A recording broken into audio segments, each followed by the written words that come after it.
So the elf guard lady tells us to go talk to their leader. We meet Tuvok, who's doing a good Joker impersonation with the face makeup. He'd love to give us some support for the Darkspawn, but there are some werewolves that have hurt many of his people. We have to go hunt a werewolf named Witherfang, take its heart, and bring it back to Tuvok so we can destroy the curse-causing lycantrophy. We also learn that Tuvok has lived a lot longer than other elves because he's a wizard. I'm anxiously awaiting for a vampire to pop up here. Now, what say we tell the story of the fall of the Dales? Which of you children knows that best? We meet an elven storyteller who tells us about the elven hero Shartan, who fought alongside Andraste, freed the elves from some human dark magic empire called the Devinter Imperium. As a result, the elves were given the Dales, and thus the Dalish elves were born. The humans didn't like that the elves weren't worshipping their maker, so they crusaded against the elves. The humans ended up taking back the Dales, causing the Dalish elves to scatter, some becoming slaves again, and some living in human cities. Those that resisted emblazoned symbols of their creators on their flesh, and thus we have these guys with lots of tattoos on their face. The storyteller then gives us information on the Brazilian forest.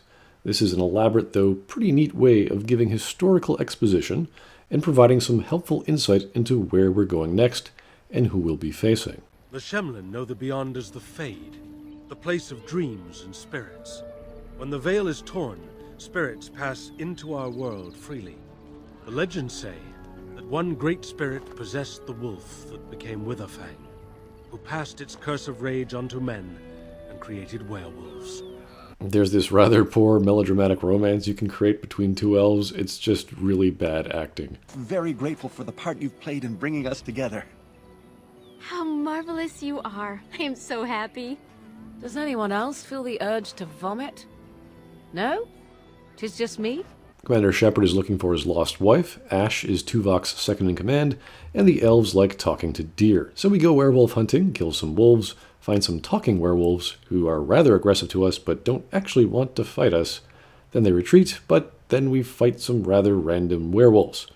We rescue an elf, bring him back to camp, go right back into the forest, and fight some Darkspawn, and then start fighting a few ants.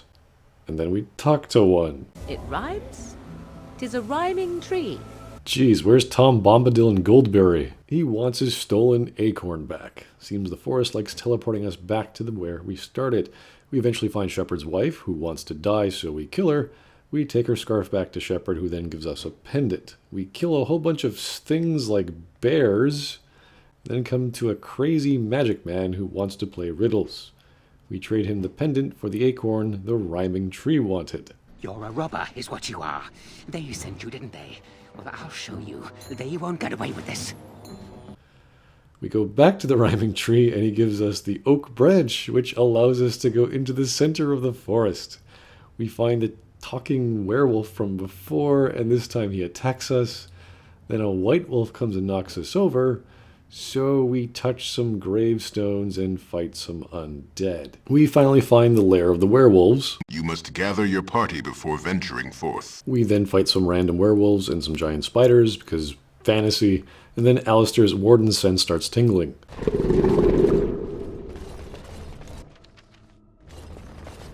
I think there's something ahead. Something big. We finally fight a dragon, finally, though it's not that big, and I'm thinking, geez, these werewolves have some serious protection going on. How do they get past this area?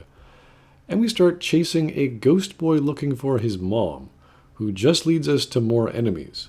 Eventually get to the famous water jug puzzle, and Dragon Age officially enters adventure game logic territory. Step 1, take the earthen jug from the fountain. Step 2, fill the earthen jug with water. Step 3, leave the pool alone. Step 4, place the filled earthen jug on top of the altar. Step 5, kneel before the altar and pray. Step 6, examine the earthen jug on the altar. Step 7, take a single sip from the water in the earthen jug. Step 8, take the earthen jug. Step 9, leave the altar alone. Step 10, dump the water in the earthen jug back into the pool. And that magically opens the metal door. And I'm thinking here, like, wow, these werewolves have some very elaborate elven ritual door locks, which they might have never opened before. We then encounter a woman screaming in a language we don't understand, who is also a spirit, and then we kill her and then some more demons. You then find a phylactery and unlock the strongest mage class in the game. Congratulations, you've just beat the game part of the game. You get another trap-filled room with enemies, and even more rooms with enemies, until we finally get to some werewolves who are going to now talk to us. The lady believes that the Dalish have not told you everything, so she has asked that you be brought to her. She means you no harm, provided your willingness to parley in peace is an honest one. Commander Shepard, we be parlaying on ye on this crazy kill machine we be on. So there's this chick named the Lady of the Forest who's in charge of the werewolves, and we need to go talk to her about Witherfang. She is not Witherfang, but she can tell you of Witherfang if you ask.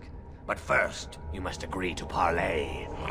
So centuries ago, Tuvok's son and daughter were killed and raped, so he cursed Witherfang the wolf and cursed him with lycantrophy.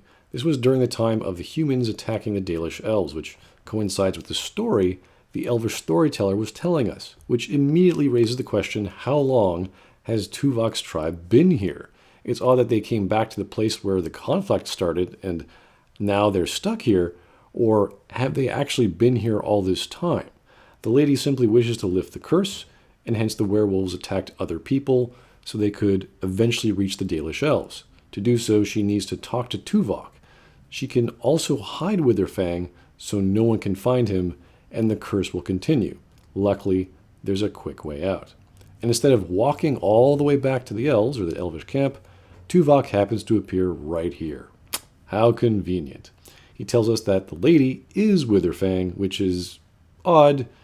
He's only telling us this right now. This is also odd since Pirate Shepherd told us they weren't the same, but I can understand that if they wanted to protect her. Tell me, if you held your own daughter's lifeless body in your arms, would you not also have sworn an eternity of pain on those who did such to her?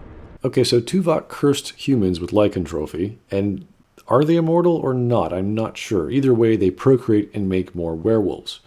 But now, his elves are being turned into werewolves, and now he's concerned about his people. So obviously he's biased against humans, but he can't be that stupid holding a grudge against individuals centuries ago, which have nothing to do with the events of today. Surely not all these men from the past are still around as werewolves. So his revenge must be complete. How could he even know, though, and keep track of such werewolves anyway?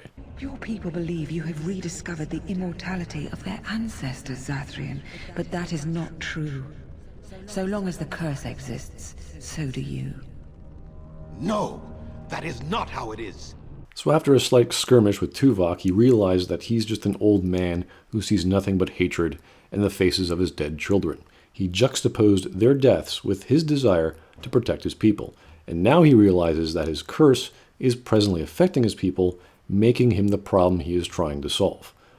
Both Tuvok and the lady accept their own death. So, in a fairy tale of sorts, Tuvok dies, the lady disappears in a blast of light, and all the werewolves get transformed back into humans, which happen to be wearing normal human in-style fashion clothing, because everyone in Dragon Age Origins has sex with clothes on anyway. Isn't magic great? And the campfire music plays. We'll leave the forest, I suppose. Find other humans, see what's out there for us. It should be quite interesting, don't you think? Thank you. We'll never forget you. As we travel back to the Dalish camp, we need to slaughter some dwarves. I don't know, we just didn't have enough dwarves to kill lately. We've been waiting for you, Warden. Enemies approaching! We talked to Ash, and now that she's in charge now, her people are better, and we have the military power of a bunch of recovering elves with bows. Yay! That was the largest example of fantasy tropes smashed into a forest and a dungeon. They were talking trees, romances, a curse, werewolves, spirits, bears, weird elven rituals, ghosts, and other undead things, a crazy magical hermit, giant spiders. It's like someone was reading way too much Tolkien, but luckily there was a dragon in there, and we got to kill it. And then we killed some little people who aren't hobbits.